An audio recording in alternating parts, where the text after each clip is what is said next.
to understand Bulgarian politics, everyone has to learn the favorite word of the Bulgarian Prime Minister. The word is Punta Mara, which means a charade or a smoke and mirrors act. One must acknowledge the exceptional intuition and skills of the Tsarov and Borisov tandem in deploying the smoke machine on the case of a spy affair and diplomat's expulsion. Picking an ultra-sensitive subject for the EU as the rule of law and the independent judicial system, against the background of a perceived and real interference by the Russians. One could hardly think of a better geopolitical sales pitch to the government. Kudos for that. Exactly the language that is spoken and understood in Washington. The battle of the Bulgarian David against the Russian Goliath. Such thoughts were invoked by Geshev's arrogant attitude towards one of Bulgaria's leading anti-corruption and investigative journalists. And the new talking point, Russia is behind Serbia's reluctance to expatriate the former CEO of the commercial and corporate bank, Ilian Vassilev. This simple trick allows one of the epitomes of Russian influence in Bulgaria, the former deputy, now Prosecutor General, Ilian Vassilev, to position himself as an ultimate public guardian against malign Russian influence. Borisov rehearsed this tune coming out of his meeting with President Trump, addressing sole responsibility for all the corruption in the country to a judge who had allowed Malinov, the head of the Russian Rossophiles, to fly to Moscow and to receive an award from President Putin. The reaction of the Russian embassy in Bulgaria has already been factored in by the tandem.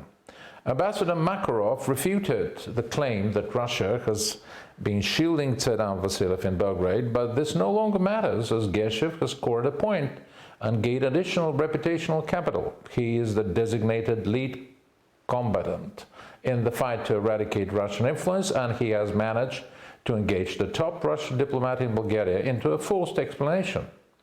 The Bulgarian Prosecutor General has also broken with protocol, announcing the investigations on 2 Russian diplomats before their expulsion and before the Ministry for Foreign Affairs could step in.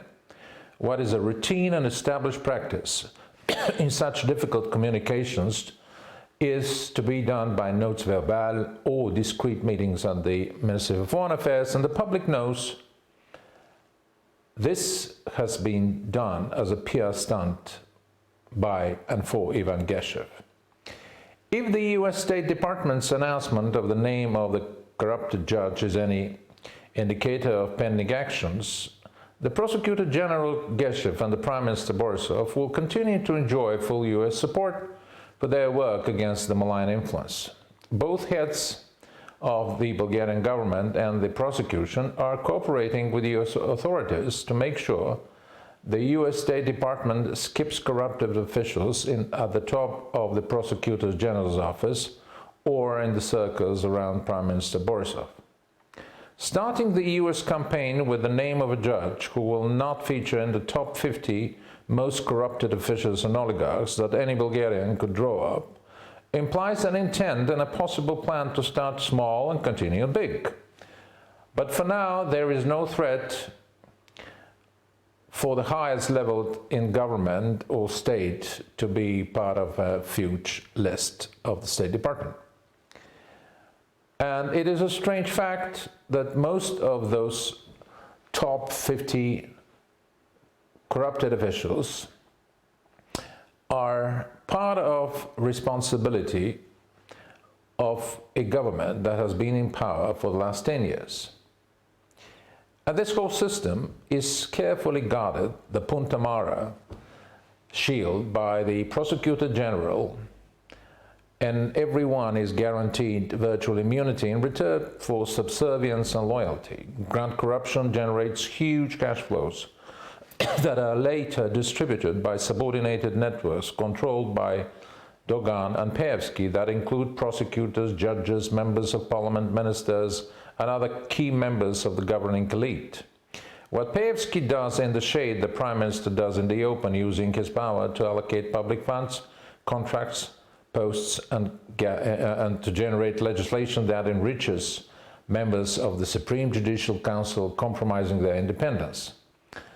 Both Borisov, via his grip on the national parliament and control over the executive branch, and Peevski, via his grip on the Prosecutor General's office, have managed to eradicate elections as critical instrument of democracy. They have denied electronic and machine voting, fair and free elections, reproducing a captured state by corrupted clans. The US administration is aware of these basic facts, yet it is a mystery why it has failed to act.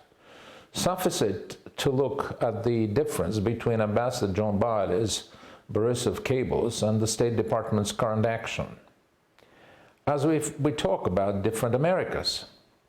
However, it will be premature and unfair to pass any final judgment, as this is a story in progress, and we should wait to see the next moves of the US administration.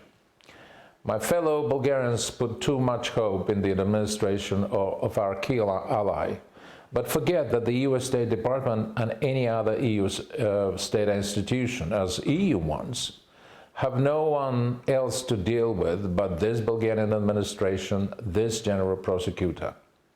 The US government cannot do the job of the Bulgarian opposition or the Bulgarian media or the Bulgarian institutions or the Bulgarian citizens.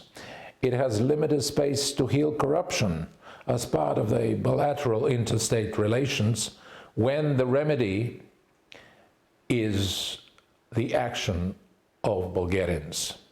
Therefore, frustration should turn into self-criticism and real action, not despair. The chief Punta Mara master of the Republic has perfectly set the stage with the Russian spies and the malicious foreign influence story. Picking the chief Russophile Malinov as a target, Prime Minister Borisov has created a virtual parallel reality that connects to the real world in key points. Borisov and Peevski are presenting their problem with the Kremlin for money received, promises made and unmet, with hundreds of millions of dollars missing after the South Stream and the Vivacom deals, to name just a few, as a geopolitical clash over malign foreign influence, which is nothing new, that requires immediate US help. This Punta Mara strategy roots could be traced in the early career of the then Chief Secretary of the Interior, Borisov, who used to sow discord and clash opposing gangster groups of the background to which he belonged, that earned him later the reputation of a fighter against organized crime and propelled him to prominence. Borisov's game plan also includes a sudden change of mind on Gabrev's case, Bulgargas' threat to take Gazprom to court after years of subservience. One has to admit that Borisov has an instinct for intrigues, and it is working. The US government seems to accept his version of events and seemingly seeking US geopolitical shelter against Russia. The Kremlin also contributes to this heat path of the show through actions of its institutions and proxies. To claim that Russian secret services' operational capacity in Bulgaria is seriously compromised with the expulsion of 3 diplomats out of a list of 57, according to the former Minister of Foreign Affairs Solomon Passy, who has had access to the top secrets in the Bulgarian state, is undeniably a gross exaggeration. Those sent back home will be replaced immediately. Based on my personal experience and this delicate interplay on diplomats' expulsion, I can attest.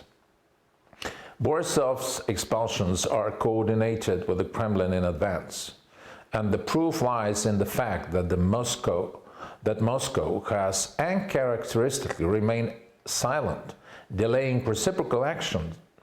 The only explanation: Moscow is on the ball of what is happening, and it has an overriding interest not to react automatically.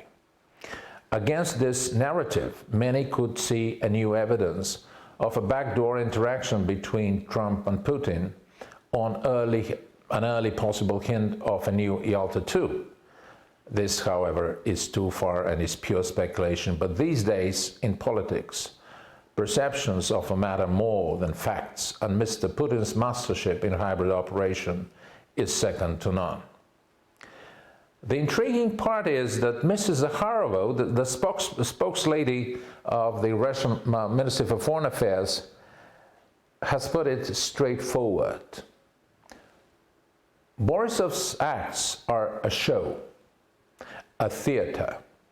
We are aware we are just letting Borisov charm the Americans, allowing him some time to finish his job to negotiate an exemption for the Turk Stream from US sanctions. He picks his methods. The two expulsions of three diplomats, and the anti-Russian belated rhetoric from his friends and circles is too low a price that Moscow is willing to pay. This is the first part of an analysis of what hides behind Borisov's Punta Mara strategy. Thank you.